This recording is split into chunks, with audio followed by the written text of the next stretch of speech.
AGM ऑफिसच्या समोर IPL base volleyball स्पर्धा होणार आहे। त्यात मुलींची नॅशनल लेवलची व्हॉलीबॉल स्पर्धा आहे, तर मुलांची स्टेट लेवलची आहे आणि तिसरा एक गट आहे जे की 8 जिल्ह्याचा लोकलचा गट आहे, त्यांची सुद्धा स्पर्धा होणार आहे। या स्पर्धेला बक्षीस म्हणून आपण या खेळाडूंना तिन्ही गटामध्ये इलेक्ट्रिकल स्कूटर बक्षीस देणार आहे मॅन ऑफ द सिरीज म्हणून, आणि सोबत कॅश जे रोख रक्कम आहे ते 1,000 वेगवेगळ्या गटामध्ये बक्षीस आपण वाटप केलेले आहे। त्याचबरोबर जे मॅन ऑफ द मॅच आहे त्यासाठी आपण LED TV ठेवलेली आहे 3 गटामध्ये, आणि बेस्ट शूटर, बेस्ट नेटमॅन, बेस्ट डिफेन्सर यांसाठी आपण स्मार्ट वॉच आणि कप ठेवलेले आहे। असे अत्यंत आकर्षक बक्षीस आपण ह्या वेगवेगळ्या खेळाडूंसाठी ठेवलेले आहे। दिनांक 2 रोजी आपण JPLच्या स्पर्धा म्हणजे लोकलच्या JPL म्हणजे जालना प्रीमियर लीगच्या स्पर्धा होणार आहे। त्यामध्ये हे 8 जिल्हे लीग पद्धतीने सामने खेळतील। त्यानंतर दुसऱ्या दिवशी महिलांचे सामने म्हणजे 3 तारखेला महिलांचे आणि पुरुषांचे सामने होईल। संध्याकाळी भोकन शहरामध्ये संध्याकाळी 5 वाजता भव्य रॅली निघणार आहे। त्या रॅलीमध्ये भारताचे महिला जे खेळाडू आहेत त्यांनी इंटरनॅशनल लेवलला खेळलेले 12 खेळाडू आपले सहभागी होणार आहे।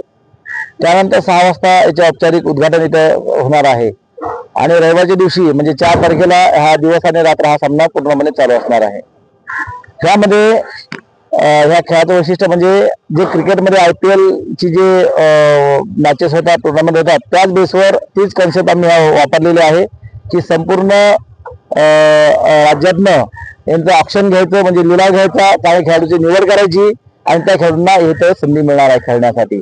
या स्पर्धेचं अत्यंत वैशिष्ट्य आहे।